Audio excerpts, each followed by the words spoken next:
ನಮಸ್ಕಾರ ಸ್ನೇಹಿತರೆ. ಬಂದ್ರ ಬನ್ನಿ. ಒಂದು ಹಳ್ಳಿಲಿ ಇಬ್ರು ಸ್ನೇಹಿತರಿರ್ತಾರೆ. ತುಂಬ ಕ್ಲೋಸ್ ಆಗಿರ್ತಾರೆ. ಒಬ್ರಿಗೊಬ್ರು ಪ್ರಾಣ ಅನ್ನೋ ಥರ ಇರ್ತಾರೆ. ಒಬ್ರಿಗೊಬ್ರು ಬಿಟ್ಟಿರಲ್ಲ, ಒಬ್ರಿಗೊಬ್ರು ಬಿಟ್ಟು ತಿನ್ನೋದಿಲ್ಲ, ಒಬ್ರಿಗೊಬ್ರು ಬಿಟ್ಟು ಶಾಲೆಗೆ ಹೋಗೋದಿಲ್ಲ. ಅಷ್ಟಕ್ಕೊಂದು ಕ್ಲೋಸ್ ಆಗಿರುವಂಥ ಇಬ್ಬರು ಫ್ರೆಂಡ್ಸ್ ಇರ್ತಾರೆ. ಒಬ್ಬನಿಗೆ ವಿದ್ಯಾ ಒಲ್ದು ಬರುತ್ತೆ, ಇನ್ನೊಬ್ಬನಿಗೆ ವಿದ್ಯಾ ಒಲ್ದು ಬರೋದಿಲ್ಲ. ತುಂಬ ಕಷ್ಟ ಆಗ್ತಿರುತ್ತೆ ಅವನಿಗೆ ಓದೋಕ್ಕೆ ಬರೆಯೋಕ್ಕೆ. ಆದ್ದರಿಂದ ಅವನು ಓದೋದ್ರಲ್ಲಿ ತುಂಬ ಆಸಕ್ತಿಯನ್ನು ಕಳ್ಕೊಂಡ್ಬಿಡ್ತಾನೆ. ಆದರೆ ಒಬ್ಬ ರುದ್ರ ಅಂತೇಳಿ ಒಬ್ಬನಿರ್ತಾನೆ. ಅವನಿಗೆ ಓದೋದು ಬರೆಯೋದಂದರೆ ತುಂಬ ಇಷ್ಟ. ಹಾಗಂತೇಳಿ ಅವನು ವಿದ್ಯಾಭ್ಯಾಸಕ್ಕಂತೇಳಿ ಬೇರೆ ಊರಿಗೆ ಹೋಗ್ಬಿಡ್ತಾನೆ. ಇಬ್ಬರೂ ಕೂಡ ಒಳ್ಳೆ ಸ್ನೇಹಿತರಾಗಿರ್ತಾರೆ. ಆದರೆ ಅಲ್ಲಿ ಒಬ್ರನ್ನೊಬ್ರು ದೂರ ಆಗಿಬಿಡ್ತಾರೆ. ರುದ್ರ ಬೇರೆ ಊರಲ್ಲಿ ಹೋಗಿ ಓದ್ತಾ ಇರ್ತಾನೆ. ಕಷ್ಟಪಟ್ಟು ಇಂಜಿನಿಯರಿಂಗ್ ಮಾಡಿ ಒಂದು MNC ಕಂಪ್ನಿಯಲ್ಲಿ ಕೆಲಸನ ಪಡ್ಕೋತಾನೆ ರುದ್ರ. ಸೊ ಇಬ್ಬರು ಕೂಡ ಫೋನಲ್ಲೇ ಮಾತಾಡ್ತಿರ್ತಾರೆ. ಊರು ಹೇಗಿದೆ, ನಮ್ಮ ಶಿಕ್ಷಕರು ಹೇಗಿದ್ದಾರೆ, ಅಪ್ಪ ಅಮ್ಮ ಹೇಗಿದ್ದಾರೆ ಅಂತೇಳಿ ರುದ್ರ ಡೈಲಿ ಫೋನಲ್ಲೇ ಮಾತಾಡ್ತಿರ್ತಾನೆ. ಆದರೆ ರುದ್ರಗೆ ಊರಿಗೆ ಬರ್ಬೇಕಂತ ತುಂಬ ಆಸೆ ಇರುತ್ತೆ. ಆದರೆ ಇಲ್ಲಿ ಕೆಲಸದ ಒತ್ತಡ ಇರೋದ್ರಿಂದ ಇವನಿಗೆ ಎಲ್ಲೂ ಹೋಗೋಕೆ ಆಗ್ತಿರಲ್ಲ. ಒಂದು ದಿನ ಧೈರ್ಯ ಮಾಡಿಬಿಟ್ಟು ಮ್ಯಾನೇಜರಿಗೆ ಕೇಳ್ತಾನೆ, ಸರ್ ನನಗೆ ಒಂದು ವಾರ ರಜೆ ಬೇಕು, ದಯಮಾಡಿ ಕೊಡ್ತೀರಾ ಅಂತೇಳಿ.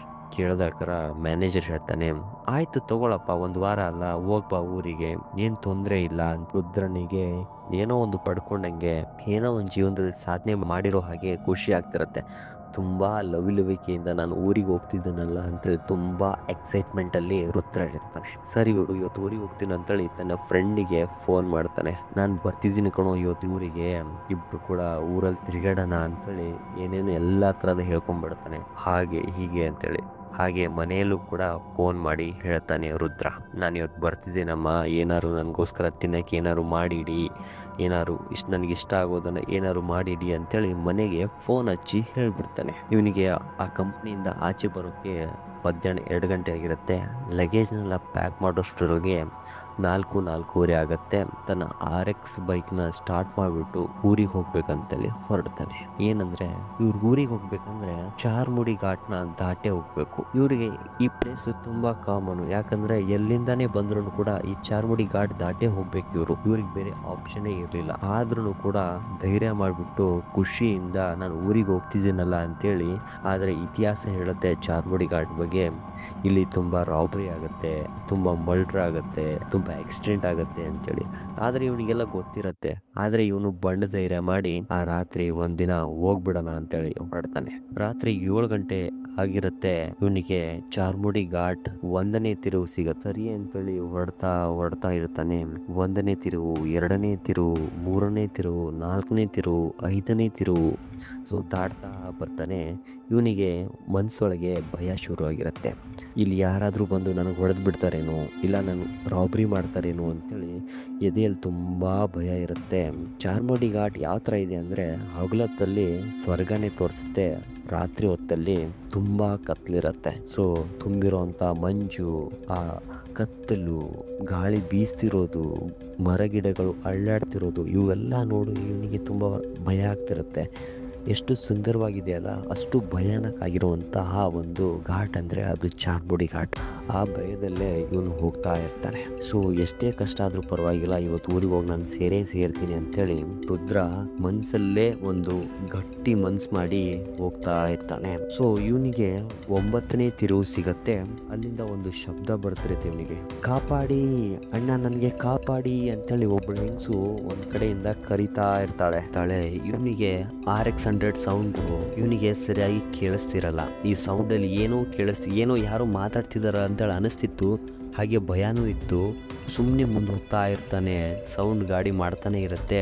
1ನೇ ತಿರುವನ್ನ ಮುಗಿಯೋಷ್ಟರೊಳಗೆ ಒಬ್ಬರು ಹೆಂಗಸು ಜೋರಾಗಿ ಕಿರ್ಚ್ಬಿಟ್ಟು, ಅಣ್ಣ ಕಾಪಾಡಿ, ನನ್ನ ಗಂಡ ಮತ್ತು ಮಗು ಇಲ್ಲಿ ತಳಗೆ ಬಿದ್ದಿದ್ದಾರೆ ಅಂತೇಳಿ ಹೇಳಿದಾಕ್ರ ಇವನು ಗಾಡಿನ ಸ್ಲೋ ಮಾಡಿಬಿಟ್ಟು ಗಾಡಿಯಿಂದ ಆಚೆ ಬರ್ತಾನೆ. ಒಂದು ಹೆಂಗಸು ಒಂದು ಕಡೆಯಿಂದ ಬರ್ತಾಳೆ.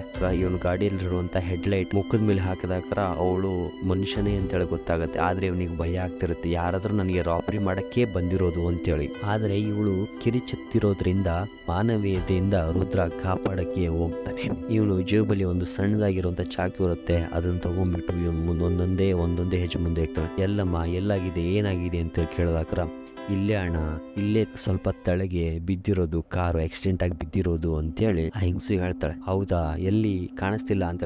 ಅಲ್ಲೇ ತಳಗಣ ಅಂತೇಳಿ ಆ 4 ಅಡಿ ಇರುವಂತ ಗೋಡೆನ ಏರ್ಬಿಟ್ಟು ತಳಗಡೆ ನೋಡ್ತಾನೆ. ಏನು ಕಾಣಿಸಲ್ಲ, ಬರೀ ಕತ್ಲೆ ಇರುತ್ತೆ. ಆದ್ರೆ ಆ ಹೆಂಗ್ಸು ಅಲ್ಲೇ ಇದ್ದಾರಣ, ನನ್ನ ಗಂಡ ಮತ್ತು ಮಗು ಅಲ್ಲೇ ಬಿದ್ದಿರೋದು ಅಂತೇಳಿ ಕೈ ಮಾಡಿ ತೋರಿಸ್ತಿರ್ತಾಳೆ.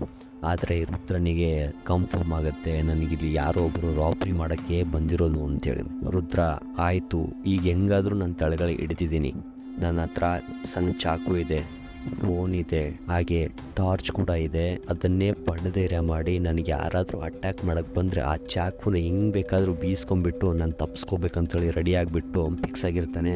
ಎಲ್ಲಮ್ಮ ನಿಮ್ಮ ಗಂಡ ಇಲ್ಲಿ ಯಾರು ಕಾಣಿಸ್ತಾ ಎಲ್ಲ ಬರೀ ಕತ್ಲೆ ಇದೆ, ಯಾರು ಇಲ್ಲಲ್ಲ ಅಂತೇಳಿ. ಆದರೆ ರುದ್ರ ತಳಗಡೆ ಇಳಿತಿರೋದ್ರಿಂದ ಅವನಿಗೆ ಭಯಾನೇ ಶುರು ಆಗ್ತಿರತ್ತೆ, ನನ್ನ ಮೇಲೆ ಇವಾಗ ಪಕ್ಕ ಅಟ್ಯಾಕ್ ಮಾಡ್ತಾರೆ, ಏನಿಲ್ಲ ಅಂದ್ರೂ 10-20 ಜನ ಇದ್ದೇ ಇರ್ತಾರೆ ಇಲ್ಲಿ ಅಂತೇಳಿ ಆ ಭಯದಲ್ಲೇ ಇರ್ತಾನೆ. ಸಣ್ಣಗೆ ರುದ್ರ ಟಾರ್ಚ್ನ ಆಫ್ ಮಾಡಿಬಿಟ್ಟು ಕೇಳಿಸ್ಕೊತಾನೆ, ಯಾರಾದ್ರೂ ಇಲ್ಲಿ ಇದ್ದಾರ, ನನ್ನ ಮೇಲೆ ಅಟ್ಯಾಕ್ ಮಾಡೋರು ಇದ್ದಾರ, ಸೌಂಡ್ ಮಾಡ್ತಿರ್ತಾರ ಅಂತೇಳಿ ಕೇಳಿದಾಗ ಇಲ್ಲಿ ಯಾರು ಕೂಡ ಇರಲ್ಲ. ಗೋಡೆನ ಮೇಲೆ ಹತ್ತೆ ಬರ್ತಾನೆ. ಅವಾಗ ಹೆಂಗಸು ಸುಮ್ಮನೆ ನಿಂತಿರ್ತಾಳೆ. ಏನಮ್ಮ ನಿನ್ಗೆ ಇಷ್ಟಕ್ಕೊಂದು ಗಾಯ ಆಗಿದೆಯಲ್ಲ, ಇಬ್ಬರಿಂದನೇ ಇವ್ರನ್ನ ಎತ್ತಕ್ಕಾಗಲ್ಲ ಇವಾಗ, ಬಾ ನಿನಗೆ ತುಂಬಾ ಗಾಯನೂ ಆಗಿದೆ, ಬಾ ಹಾಸ್ಪಿಟ್ಲಿಗೆ ಕರ್ಕೊಂಡು ಹೋಗ್ತೀನಿ ನಿನಗೆ ಅಂತೇಳಿ ಆ ಕರಿತಾನೆ ರುದ್ರ ಅವಳಿಗೆ, ಹೆಂಗಸಿಗೆ. ಆದರೆ ಅವಳು ಏನು ಕೂಡ ರೆಸ್ಪಾನ್ಸ್ ಮಾಡಲ್ಲ. ಗಾಡಿ 25 ಮೀಟರ್ ದೂರ ಇರುತ್ತೆ. ಇವನಿಗೆ ಭಯ ತುಂಬಾನೇ ಆಗ್ತಿರುತ್ತೆ. ಯಾರಿದು ಇವನು ಏನು ಮಾತಾಡ್ತಾನೆ ಇಲ್ಲಲ್ಲ, ಬಾ ಅಂದ್ರೂ ಬರ್ತಿಲ್ಲ, ಏನಿದು ಅಂತೇಳಿ ತುಂಬಾ ಭಯ ಆಗ್ತಿರುತ್ತೆ. ಆ 25 ಮೀಟರ್ ಅಂತ ಗಾಡಿ 25 ಕಿಲೋಮೀಟರ್ ಅಷ್ಟು ದೂರ ಅನ್ನಿಸ್ತಿರುತ್ತೆ ಇವನಿಗೆ. ಏನಪ್ಪಾ ಇದು ಇಷ್ಟು ದೂರ ಇದೆಯಲ್ಲ ಅಂತೇಳಿ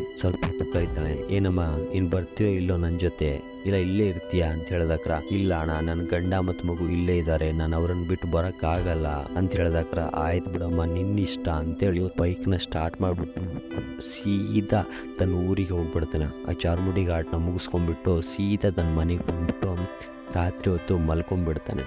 ರಾತ್ರಿ ನಾನು ಕಂಡಿದ್ದೇನು ಅಂತೇಳಿ ತುಂಬಾ ತಲೆಯಲ್ಲಿ ಕೊರಿತಾ ಇರುತ್ತೆ.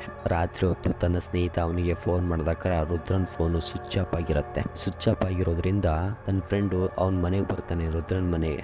ರುದ್ರ ಮನೆ ಹೆಂಗಿತ್ತು ಅಂದ್ರೆ ಇವನಿಗೆ 2ನೇ ಮನೆ ತರ. ಆ ರುದ್ರನ್ ತಾಯಿ ಇವನಿಗೆ 2ನೇ ತಾಯಿ ಇರೋ ಹತ್ರ ಆಗಿರುತ್ತೆ, ಯಾಕಂದ್ರೆ ಅಷ್ಟಕ್ಕೊಂದು ಕ್ಲೋಸ್ ಇರ್ತಾರೆ ಇಬ್ರು. ರುದ್ರನ್ ತಾಯಿ ಕೇಳ್ತಾನೆ, ಅಮ್ಮ ರುದ್ರ ಎಲ್ಲಿ, ಎಷ್ಟೊತ್ತಿಗೆ ಬಂದ?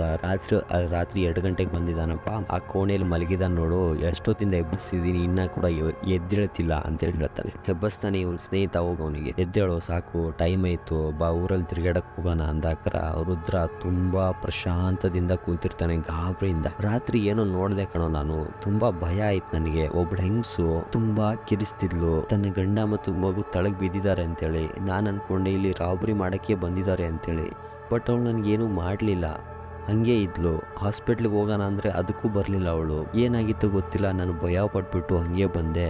ಬಾ ಪೊಲೀಸ್ ಸ್ಟೇಷನ್ಗೆ ಹೋಗಿ ಕಂಪ್ಲೇಂಟ್ ಕೊಡೋಣ ಆ ಹೆಂಗಸ್ ಮೇಲೆ, ಈ ಥರ ಈ ಚಾರ್ಮುಡಿ ಘಾಟಲ್ಲಿ ರಾಬರಿ ಮಾಡೋಕ್ಕೆ ಜನ ಇದ್ದಾರೆ, ಒಂದು ಗ್ಯಾಂಗ್ ಇದೆ ಅಂತೇಳಿ ಹೇಳೋಣ ಅಂತೇಳಿ ರುದ್ರ ಅವ್ನ ಫ್ರೆಂಡಿಗೆ ಹೇಳ್ದಾಕ್ರ ಅವನ ಫ್ರೆಂಡು ಒಂದು ಸ್ವಲ್ಪ ತಣ್ಣಗಾಗ್ಬಿಡ್ತಾನೆ.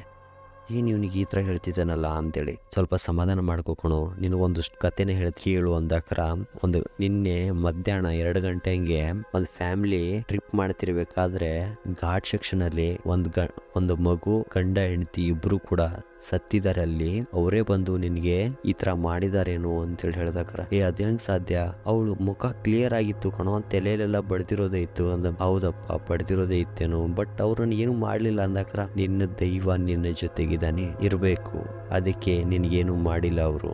ನಿನ್ನ ದೇವರು ನಿನ್ನ ಜೊತೆ ಇರ್ಬೇಕಾದ್ರೆ ಅವ್ರು ನಿನ್ಗೇನು ಮಾಡಕ್ ಆಗ್ಲಿಲ್ಲ. ಅವ್ರ ಅವ್ರು ಬಿದ್ದಿರೋದು ಇಂಟೆನ್ಷನ್ ಪ್ಯೂರ್ ಆಗಿತ್ತೇನು, ಕಾಪಾಡೋರು ಯಾರು ಇರ್ಲಿಲ್ಲ, ಅದಕ್ಕೆ ಅವ್ರು ಕಿರ್ಚಿದಾಳೆ ಹೊರತು ನಿನ್ಗೆ ಏನು ಮಾಡ್ಬೇಕಂತೇಳಿ ಅವ್ರು ಕರ್ದಿಲ್ಲ ಅಂದಾಕ್ರ. ಇವನು ಸುಮ್ನೆ ಸೈಲೆಂಟ್ ಆಗ್ಬಿಟ್ಟು ದೇವರ ಕೋಣೆಗೆ ಹೋಗ್ತಾನೆ. ಸುಮ್ನೆ ಸಮಾಧಾನದಿಂದ ದೇವರಲ್ಲಿ ಪ್ರಾರ್ಥನೆ ಮಾಡ್ತಾನೆ. ಏನಪ್ಪಾ ದೇವ್ರೆ ನಿನ್ನ ಲೀಲೆ, ಈ ತರಾನು ಒಂದು ಘಟನೆ ನಡೆಯುತ್ತಾ? ನಾವು ಎಷ್ಟು ದೇವ್ರು ಇದಾನೆ ಅಂತೇಳಿ ನಂಬುತ್ತೀವಲ್ಲ, ಅಷ್ಟೇ ಕೆಟ್ಟ ಶಕ್ತಿಗಳು ಕೂಡ ಇದಾವೆ ಅಂತೇಳಿ ನೀನ್ ಪ್ರೂವ್ ಮಾಡದೇ ಇಲ್ಲ ಅಂತೇಳಿ ದೇವರಿಗೆ ಕೈ ಮುಗಿದು ಸುಮ್ಮನಾಗ್ಬಿಡ್ತಾನೆ.